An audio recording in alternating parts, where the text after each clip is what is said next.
Welcome back to the channel. I am Don with Driving Everest, and today we are going to be reviewing the Windbooster Throttle controller.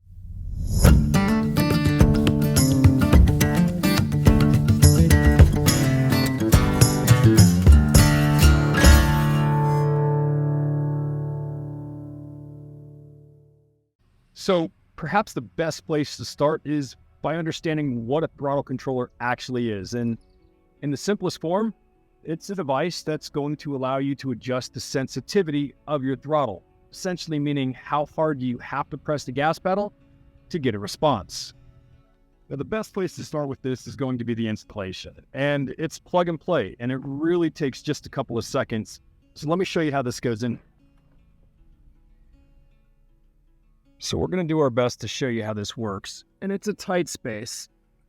But if you look right there in the center of the screen, there's a purple clip, and that is where the Windbooster Throttle controller is connected into. So that purple clip slides right out, and you disconnect your factory harness, you put your Windbooster in the middle, and then you can see that I've got it zip tied right up there to the side. I'm not going to try to overcomplicate it. It's really that quick and easy to install. Simply pop it in, turn it on, and you're actually ready to get going. Now, there is a control unit that you use inside of the vehicle in case you don't have it connected via Bluetooth to your phone, and let me show you where I've placed that. So if we take a look back inside here, right there is the tiny little control unit, and I chose to place it there because, as you can see, I'm able to tuck that wire and run it behind the carpet where it's connected to the overall control module. It's clean, it's simple, and out of the way. Okay, full disclosure, Windbooster did send me this throttle controller free of charge for me to review it. Now, they're not paying me for my review, nor have they seen this video until I've actually posted it. So everything expressed in here is my honest opinion, and if you followed me on social media long enough, you're going to realize that's the only flavor that I serve up. Now, to really tell you more about this, we're going to need to go for a drive. So I've had this throttle controller installed for somewhere between the neighborhood of 2 to 3 weeks now. And I wanted to spend some time driving with it installed before I actually gave you my opinion on it. And that way it just wasn't, oh, I took it for a drive down the street. I noticed there was a difference. And I'm glad that I've waited because it's given me a chance to drive in some different traffic conditions. And I think it's going to make the review a bit more accurate, and it's going to help you understand if this is something that's right for you. First, I want to talk to you about the app. Now, you can use the little device that I showed you I have installed in the truck, and that works just fine. However, I actually like to use the application, and let me tell you, it was well designed, it's well thought out, it's easy to use, and it connects on the first time every time. There is not one instance I've had getting in the vehicle where there's been any issue connecting to the app. And if you've ever used any type of Bluetooth accessory with your vehicle or Bluetooth accessories in general, that's not always the case. I had some rock lights that were Bluetooth and they were an absolute nightmare to connect to the app. So 10 out of 10 for the app design and the user friendliness. All right, so I pulled over because I want to talk to you about the app and the different modes that you can access. So let me go ahead and pull it up here on the screen. And now, as you can see, we've got the modes across the bottom, and we've got valet, anti-slip, economy mode. If we slide over, you'll see right now highlighted is normal. That's the one that I'm driving in right now. You've got an intelligent auto mode, you've got sport mode, and then the last three crank it up to a whole other level with sport plus, race, and drag mode. And then inside each mode, if we click on sport plus here, you're going to see that there's different settings, and you can adjust this wheel from 0, which is going to be the least sensitive, all the way up to 9, which is going to be maximum sensitivity. So right now, we're in eco mode with a sensitivity of 2, and I've just come to a stop sign, and I'm going to go ahead and accelerate. Pretty smooth, pretty steady acceleration. Now, economy mode is the one that claims to be able to give you some fuel savings. Let me tell you, I work from home, so even though I've had it for a couple of weeks now, I haven't put more than a tank or so of gas through the Gladiator to tell you, are you really going to save at the pump? I can certainly see how it feels like you could because you're not accelerating as fast and maybe it's going to change your driving habits. But if you're looking for this to be a massive gas saver, it's probably not going to do it for you. That said, we're going to hold on to this obviously for a while, and we can come back with a long-term review after several months of usage and let you know if it's actually saved me at the pump. So we've reached another stop sign, and let's go ahead and shift it into something a little bit more exciting. So we're going to come over here and we'll just go into Sport Plus mode, and we'll set it at 5.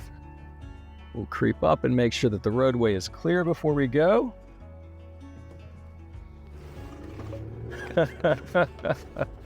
So that was the same amount of pressure that I applied when I was accelerating in eco mode, and hopefully you saw that it actually threw me back in my seat a little bit.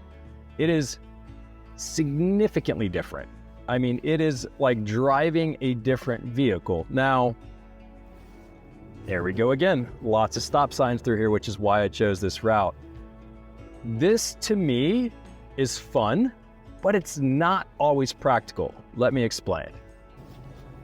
So the other evening, the family and I went to IKEA to pick up a new bookshelf, and this was after work. It was in the evening, and it's in a busy part of the city, which, if you're not aware, I live in the Orlando, Florida area. So pretty good sized city, a lot of traffic.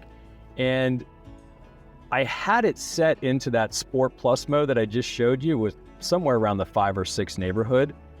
And let me tell you, it was too sensitive in that stop and go traffic. You know, you creep forward a car length and then you stop, and I just felt like I was really jerking myself and everyone in the car around.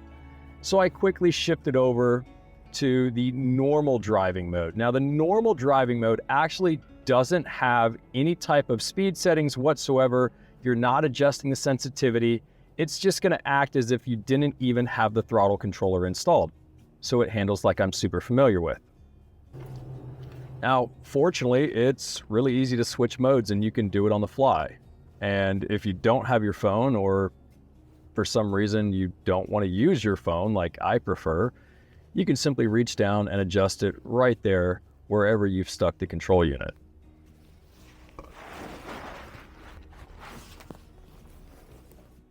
So let's talk about some of the different modes for a minute and when they might be useful. Now, valet mode is going to be a fantastic way to limit the throttle response of your vehicle if you're valeting it and you're afraid that someone's going to go joyriding. Now, that's not probably going to play as big as a role if you own a Jeep like I do, but Windbooster makes these for a large number of vehicle makes and models, so if you've got a sportier car, good play to you. Anti-slip mode. So that's going to limit some throttle responsiveness and is designed to overall help in either the rain or when you're off-roading, something along those lines.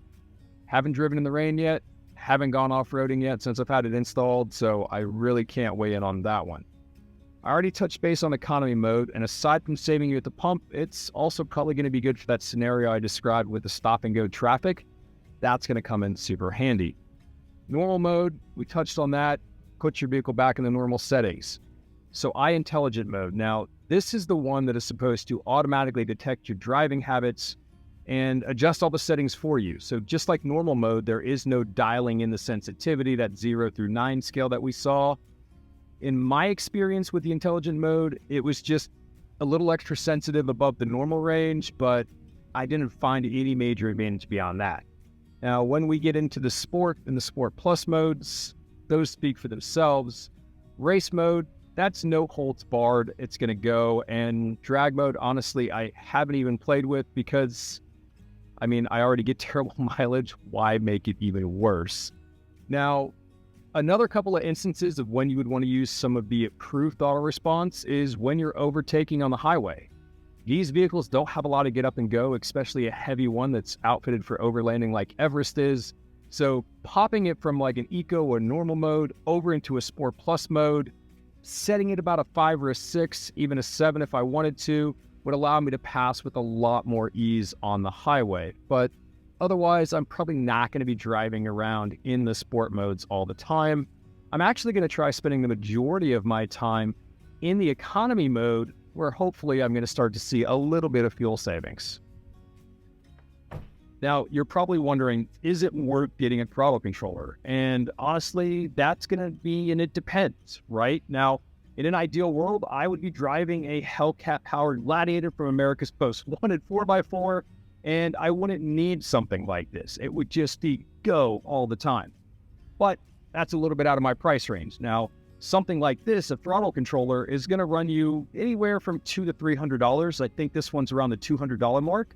And it's going to change up the way that you drive for minimal investment. So that said, it could be something, if you're interested in mixing things up a little bit, that you give a try, and you're not going to be out a lot. One, it's definitely going to make your acceleration faster. It's going to allow you to overtake better. You're going to come off the line a little bit better. How important those things are to you? I don't know. Two, the economy mode. And that really interests me. And it's starting to rain, so we're going to wrap this up. That's what really interests me. And if I can squeak a couple miles per gallon extra out of this, I mean, it's going to pay for itself right there. Now, if you do decide to pick one of these up, you can go ahead and use code DRIVINGEverest at checkout.